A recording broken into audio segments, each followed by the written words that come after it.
আজকে একটা নতুন তথ্য দেবো বলে এই ভিডিওটা করছি। রিসেন্টলি কাগজেই একটা মেডিকেল ইনফরমেশন হিসেবে বেরিয়েছে যে ডিজাইনার বেবি। তো তোমার আগ্রহ হতে পারে ডিজাইনার বেবি ব্যাপারটা কি। দেখো, আমাদের দেশে না ART ল বলে একটা জিনিস আছে। এবার সব দেশের আইভিএফ ট্রিটমেন্ট তাদের দেশের কিছু জায়গার ল আছে, কিছু কিছু জায়গার কান্ট্রিগুলোই ললেস, কোনো গভর্নমেন্ট নেই, সেখানে যা খুশি করা যায়। বাট আদারওয়াইজ প্রত্যেক দেশ যেগুলো প্রপারলি গভর্নমেন্ট আছে সেখানে একটা ART-টা একটা ল দিয়ে we are abide by the law. তো অনেক কিছুই চাইলে করতে পারি, পারি না। ঠিক আছে, এবার ডিজাইনার বেবিটা এটা ওয়েস্টার্ন ওয়ার্ল্ডে, ইউরোপ আমেরিকায় শুরু হয়েছে। তো এটা অফকোর্স লকে মেনে রেখে করা হচ্ছে। কোথায় করা হয় ডিজাইনার, মানে এখানে কি তুমি ইচ্ছা মতো এরকম আমার বেবি চাই এরকম বললে বেবি ডিজাইনার তোমাকে কেউ বানিয়ে দেবে এরকম না। কিন্তু ব্যাপারটা হচ্ছে যে কিছু পেশেন্ট আছে যারা খুব ডিফিকাল্ট কিছু সমস্যায় ভোগে, যে যেমন জেনেটিক সমস্যা যেটা তোমার কোনো কিওর নেই, এবং সেই জেনেটিক সমস্যাটা ভেরি রেয়ার। তো আমরা ইউজুয়ালি জানি আমাদের সেল বা কোষের মধ্যে নিউক্লিয়াস থাকে, তার মধ্যেই মেনলি আমাদের জিন থাকে। কিন্তু আরেকটা জিন আছে আমাদের মাইটোকন্ড্রিয়া বলে, কিছু অর্গানেলি সেলের সাইটোপ্লাজমে আছে, তার মধ্যে একটা জিন আছে, তাকে বলা মাইটোকন্ড্রিয়াল ডিএনএ, সেটাকে বলি আমরা।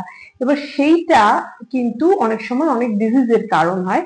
এটা খুব কমনলি আমরা পাই না। আর আমাদের দেশে অনেক সময় আমরা ধরো ডোনারের অ্যাভেলেবিলিটির জন্য হয়তো আমরা খারাপ এগ, খারাপ হিস্ট্রি আছে, বারবার মিসক্যারেজ, ক্রোমোসোমাল অ্যাবনর্মালিটি হিস্ট্রি আছে, আমরা বলি যে তুমি কি ডোনার নিতে চাও। সেই ক্ষেত্রে অনেক সময় ডোনার এগে করি আমরা, ডোনারের এগ কম, মানে বয়স কম হয় এবং এই মাইটোকন্ড্রিয়াল জিনের প্রবলেম খুব রেয়ার এবং সেটা তাদের থাকে না বলে আমরা হয়তো এর থেকে মুক্তি পাই। কিন্তু অনেক ওয়েস্টার্ন ওয়ার্ল্ডে অনেক কান্ট্রি আছে যেখানে ডোনারের অ্যাভেলেবিলিটি নেই, সেই ক্ষেত্রে অপশন থাকে না, পেশেন্টের নিজের এগ দিয়েই করতে হয়।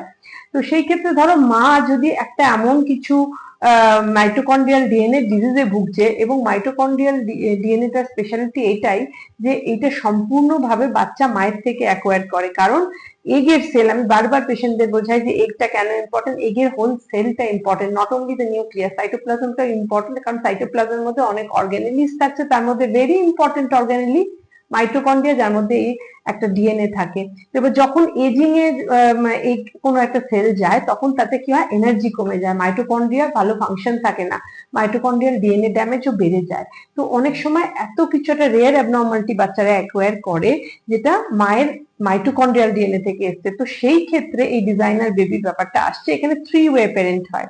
কিরকম, স্পার্মের নিউক্লিয়াস বা হেডটা তো এলো, সেখানে বাবার নিউক্লিয়াস আছে, মায়েরও নিউক্লিয়াসটা নেওয়া হচ্ছে, আর ডোনারের এগ থেকে সাইটোপ্লাজমটা নেওয়া হচ্ছে। অতএব কি করা হচ্ছে, আরো হাইটেক, আমরা যেভাবে এখন আইভিএফ করছি, ইক্সি করছি, তার থেকেও আরেক স্টেপ এগিয়ে গিয়ে হাইটেক পদ্ধতি, সেখানে ডোনার এগ নেওয়া হচ্ছে কিন্তু ডোনারের নিউক্লিয়াসটা নেওয়া হচ্ছে না।